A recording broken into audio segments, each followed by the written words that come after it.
What would you do if the most important person in your life was taken from you?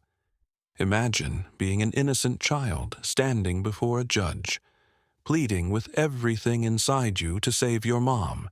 The courtroom was silent, the weight of the moment pressing down on every person in the room.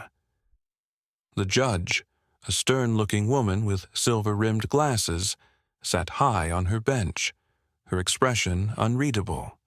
The prosecutor had already spoken, presenting their case with practiced precision, outlining why the boy's mother should be taken away. But none of their arguments mattered now, not to him. The boy, just 8 years old, stood in the middle of the vast room, his small frame almost swallowed by the towering wooden podium before him. He wasn't supposed to be here. A courtroom was no place for a child. And yet, here he was, standing where no one else could stand for her. He clutched the edge of the podium, his tiny fingers trembling, but his voice was steady when he spoke. "Please," he said, his eyes locking onto the judge's, "please don't take my mom away." A murmur ran through the courtroom, shifting bodies, quiet gasps. His words, so simple yet filled with so much desperation, cut through the practiced legal arguments and cold bureaucracy. The judge adjusted her glasses, folding her hands on the desk in front of her.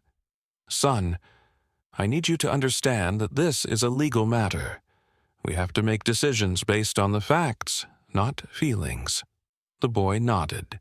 He had heard those words before. They had been whispered to him by the adults who had tried to prepare him for this moment. But he also knew that sometimes feelings were more powerful than facts.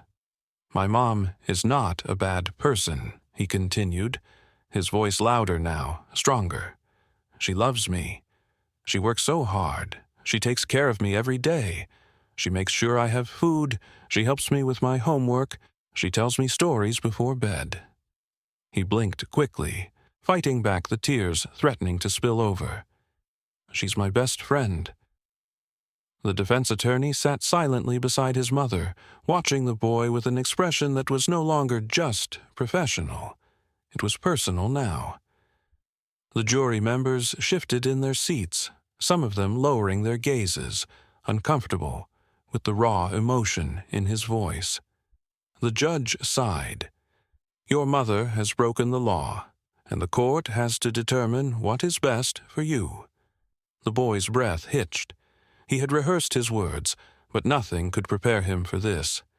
His mother sat just a few feet away, her wrists bound in cold steel cuffs, her eyes red and swollen.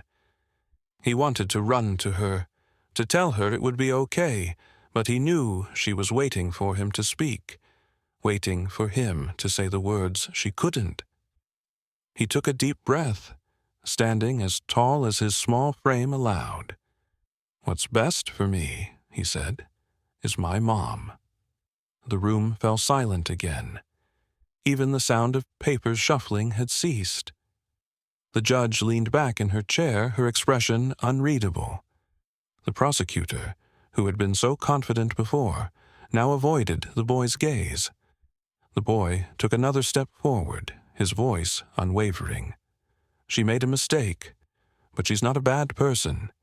And I know, if she had a chance, she would make everything right."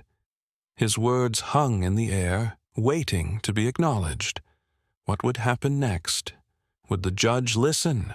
Or would the system continue to see his mother as just another case number, another statistic, another person undeserving of redemption? The courtroom air was heavy with tension. But for the boy, it felt like the weight of the entire world was pressing down on his small shoulders. He had always known his mother to be strong, the kind of woman who never let struggle break her. But now, as he watched her sitting at the defense table, hands trembling in her lap, he saw something he had never seen before: fear.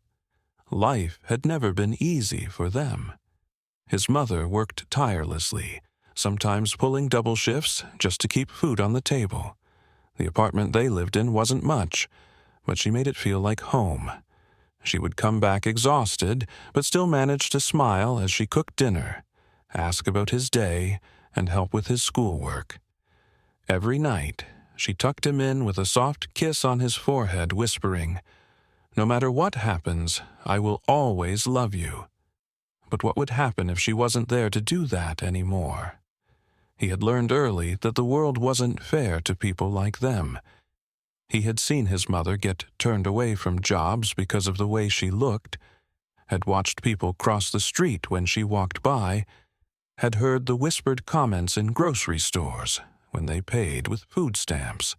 And now he was standing in a courtroom, watching her fight for her freedom against a system that never seemed to be on their side. The prosecutor spoke in a clipped, emotionless tone, detailing the case against his mother. The words felt sharp, like daggers slicing through the truth. They painted her as irresponsible, a woman who had made mistakes, a person unworthy of another chance. But the boy knew better. He knew that whatever mistake she had made, if she had even made one, it wasn't because she was a bad person. It was because she had no choice. The judge, sitting high above them, listened intently.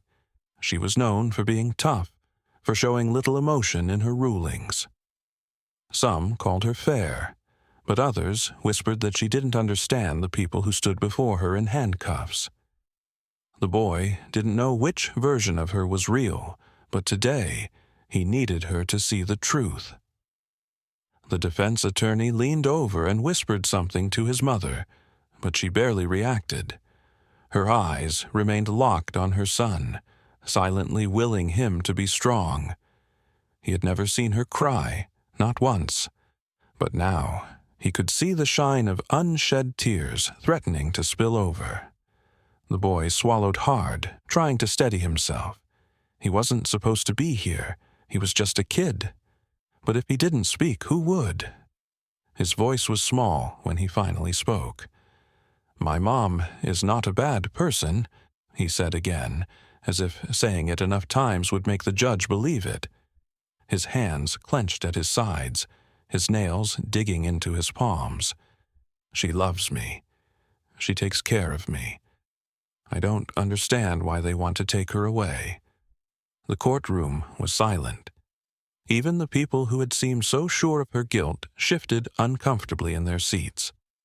The judge studied the boy carefully. She had seen many cases like this before.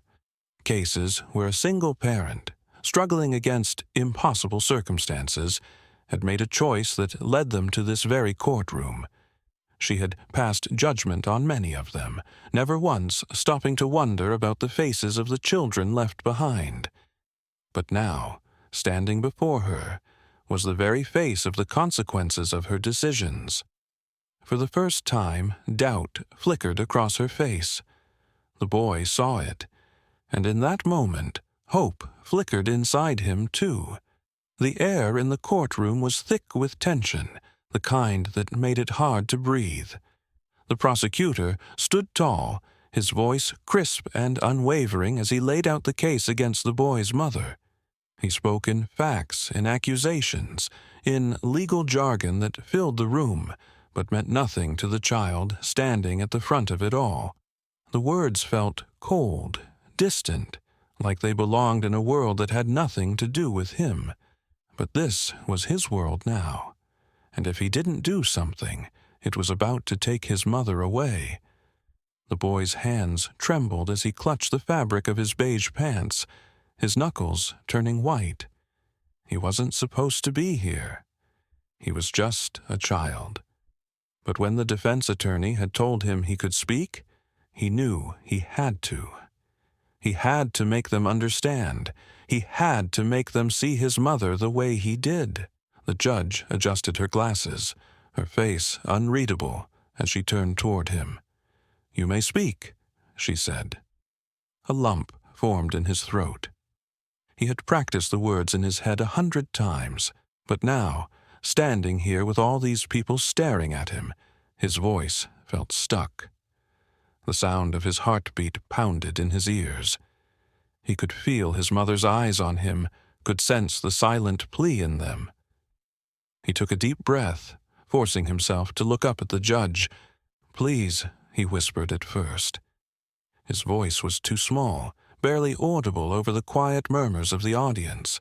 But then he tried again, stronger this time. "Please don't take my mommy away." The murmurs stopped. The courtroom, once filled with the hum of shuffling papers and hushed conversations, fell completely silent. The prosecutor, who had just been presenting his argument with confidence, shifted uncomfortably. The jury members sat still, their eyes flickering between the boy and his mother. Even the judge, who had seen countless cases, leaned slightly forward. The boy felt the weight of their stares, but he didn't back down. He swallowed hard, blinking away the tears that threatened to spill down his cheeks. "I promise she's not a bad person," he continued, his voice breaking just a little. "She's my mom. She loves me. She works hard. She makes sure I eat. She makes sure I'm okay. Even when she's tired, she still helps me with my homework. She still tucks me in at night." A sharp inhale came from the back of the courtroom, someone unable to contain their emotion. His words weren't rehearsed, weren't structured like a legal defense. They were just the truth, spoken through the raw innocence of a child. And the truth had a way of piercing through everything. The judge tapped her fingers against the desk, her expression unreadable. "Young man," she said finally, her voice softer than before, "do you understand why we're here today?" The boy nodded. "Because they think my mommy did something wrong." "And do you understand that the law has rules?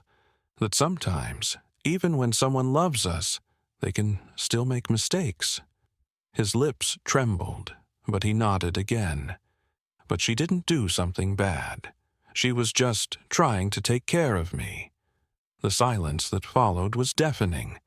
The prosecutor looked at the judge as if waiting for her to dismiss the boy's words as irrelevant. But she didn't.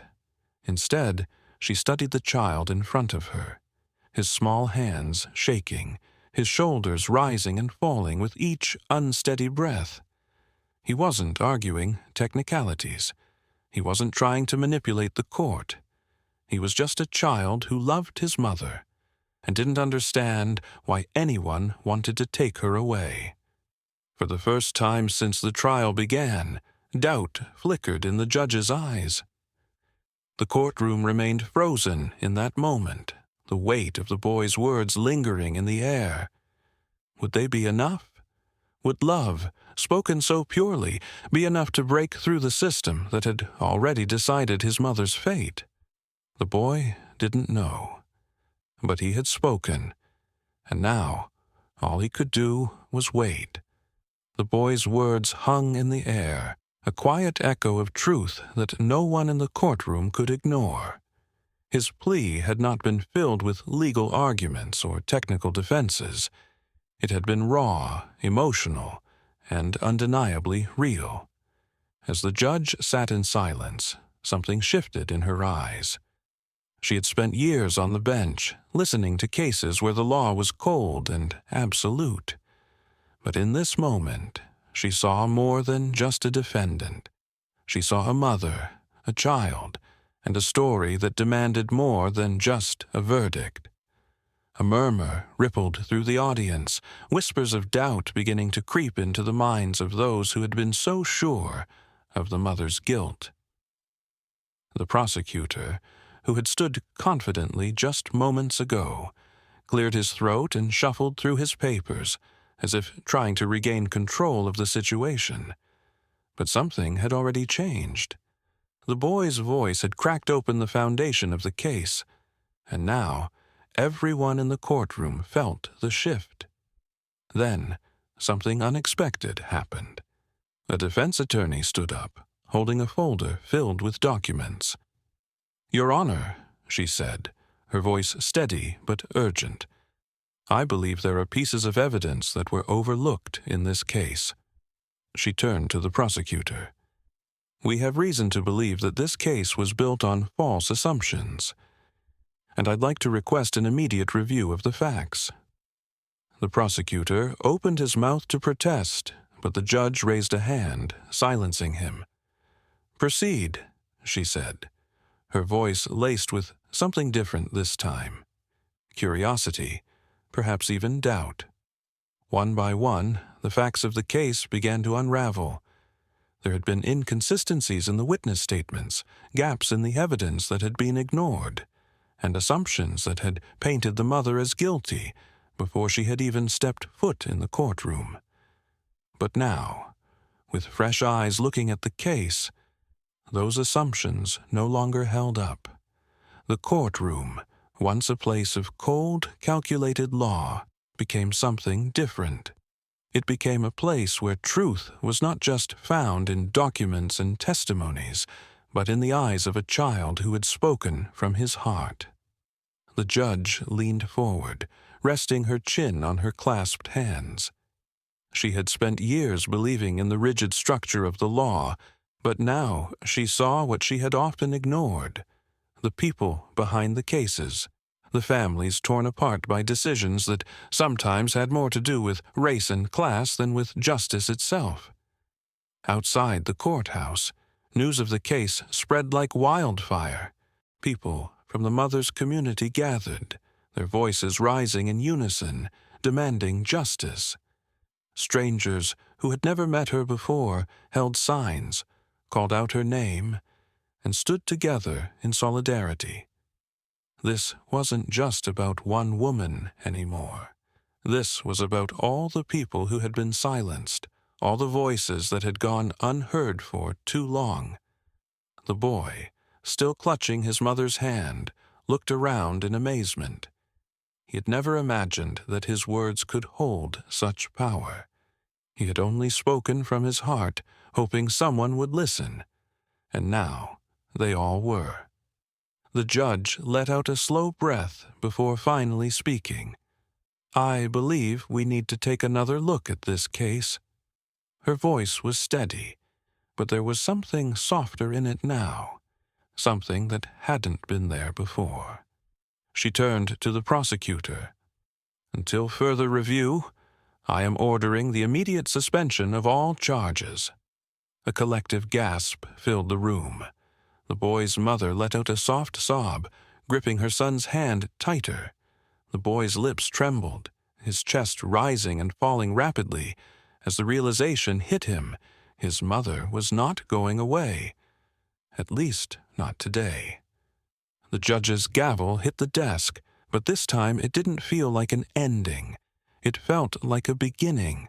The case would still be reviewed, and the fight for true justice was not over. But one thing was certain. This was no longer just another case. This was a moment that would be remembered, a moment where a child's voice had been louder than the system built to silence him. And in that moment, justice felt a little closer. The courtroom fell into a tense silence as the judge took a deep breath. The weight of the case, the evidence, and the boy's words pressed heavily on her shoulders. She had spent years delivering verdicts based on law and precedent, but today felt different. Today, she wasn't just ruling on a case. She was determining the fate of a mother and her child. The truth had been laid bare, and the flaws in the system had been exposed for all to see. There was only one decision to make. She lifted her gavel and, in a firm voice, declared, "The charges against the defendant are dismissed. She is free to go." For a moment, no one moved. The courtroom, which had been filled with tension for so long, seemed frozen in time. Then, as reality sank in, the room erupted. The mother let out a shaky breath before dropping to her knees, overwhelmed with relief. Tears streamed down her face as she clutched her son, holding on to him as though she would never let go. The boy buried his face in her shoulder, his small frame shaking as he sobbed. He had fought so hard, spoken so bravely, and now the nightmare was over. His mother wasn't going anywhere. The crowd in the courtroom cheered, their voices ringing with triumph. People from the mother's community, who had come to show their support, clapped and embraced one another. Some wiped tears from their eyes, moved by the strength of a child who had dared to stand against a system that had tried to silence him. Even those who had initially doubted the mother's innocence now felt the undeniable power of the truth. The prosecutor, who had once stood with unwavering confidence, now looked visibly shaken. The case he had built, the arguments he had made, they had crumbled before him. He had fought to convict an innocent woman, but in the end, justice had prevailed. His lips pressed into a thin line, and with a reluctant nod, he gathered his papers and left the courtroom, defeated. The judge, still seated at her bench, took a long look at the boy. Something in her gaze had softened. This case had changed her. The law had been her guide for years, but today she had seen the power of something much stronger: humanity. This child, who had no legal training, no formal education in justice, had reminded everyone in the courtroom of something they had long forgotten. The law is meant to protect, not to punish the innocent. She cleared her throat and leaned forward. "Young man," she said, her voice carrying across the room, "your words today reminded us all of something very important. Justice is not about power, it is about truth, and you spoke the truth when no one else could." She paused, glancing at the mother. "Take good care of your son. He is remarkable." The mother, still gripping her boy's hand, nodded through her tears. "I will. I always have." As they turned to leave the courtroom, the crowd parted for them, offering smiles, handshakes, and words of encouragement. Outside, the streets were filled with even more supporters, people who had followed the case, who had watched the trial unfold on the news. They held signs, chanted the mother's name, and cheered for the young boy who had become a symbol of hope. Reporters rushed forward, eager to capture the moment. A microphone was thrust toward the boy. "How does it feel to have saved your mother today?" one journalist asked. The boy glanced up at his mother before answering. His voice was steady, his gaze unwavering. "She saved me first," he said simply. "I just made sure everyone else saw it too." The cameras flashed, and the words spread like wildfire. The mother, now free, wrapped an arm around her son and whispered, "Let's go home." And for the first time in a long time, home no longer felt like a place filled with fear. It was a place where they could rebuild, where they could heal, and where they could start again, together. The courtroom doors closed behind them, and for the first time in what felt like forever, the weight on the boy's chest lifted. He had spent days fearing the worst, dreading the moment when his mother would be taken from him. But now, as he held her hand and felt the warmth of her presence, he knew he had won the fight of his life. Not with fists, not with anger, but with the one thing that no one could deny: the truth. The story of this trial spread quickly. News stations covered it, social media erupted with discussions, and people from all walks of life weighed in on what had just unfolded. The image of an 8-year-old boy standing alone in front of a judge, pleading for his mother's freedom, had struck a chord with millions. Some called it an emotional moment, others called it a wake-up call. But no matter how they framed it, one thing was clear. This was more than just a case. It was a reflection of something deeper, a system that had too often failed people like the boy's mother, and a society that had been too quick to judge. The judge, now back in her chambers, sat with her hands folded, staring at the empty seat where the boy had stood just moments ago. In all her years on the bench, she had never felt this way after a verdict.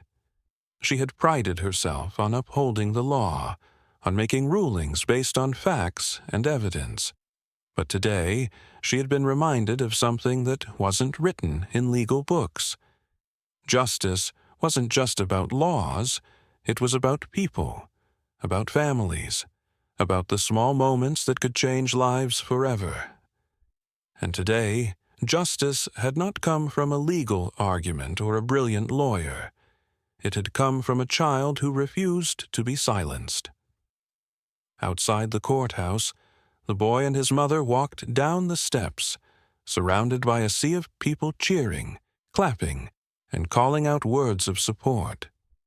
The mother, still in disbelief, gripped her son's hand tightly, unwilling to let go. Tears filled her eyes as she looked around at the faces of strangers who had rallied behind them. She had spent so many years feeling invisible, unheard. But today, because of her son, the world had listened. A reporter stepped forward, microphone in hand. "Young man," she said, crouching to his level, "you stood up for your mother in front of a courtroom full of adults. You changed everything today. How did you find the courage to do that?" The boy hesitated, then looked up at his mother. A small smile played on his lips. "Because she never gave up on me," he said. "So I couldn't give up on her." The crowd erupted in applause. The reporter, visibly moved, nodded and wiped a tear from her eye. "And what do you want people to remember from today?" The boy thought for a moment, then spoke with the same quiet confidence that had moved an entire courtroom. That love is stronger than fear, and that sometimes you have to fight for the people you love, even when the whole world is against you. The cameras captured his words, and soon they would be replayed on screens everywhere. But in that moment, it didn't matter who was watching. What mattered was that he had fought for his mother, and he had won. As they walked away from the courthouse, the mother looked down at her son. "I am so proud of you," she whispered. The boy squeezed her hand. "I know," he said softly. Their story was not just about one case, one verdict, or one trial. It was about something much bigger. It was about the power of truth, the strength of love, and the courage to stand up even when the odds were against you. Because justice, in the end, is not just about laws. It is about people. It is about seeing beyond the surface, about understanding, about listening. And today, justice had been served, not just by a judge, but by an 8-year-old boy who had refused to let his mother be taken from him,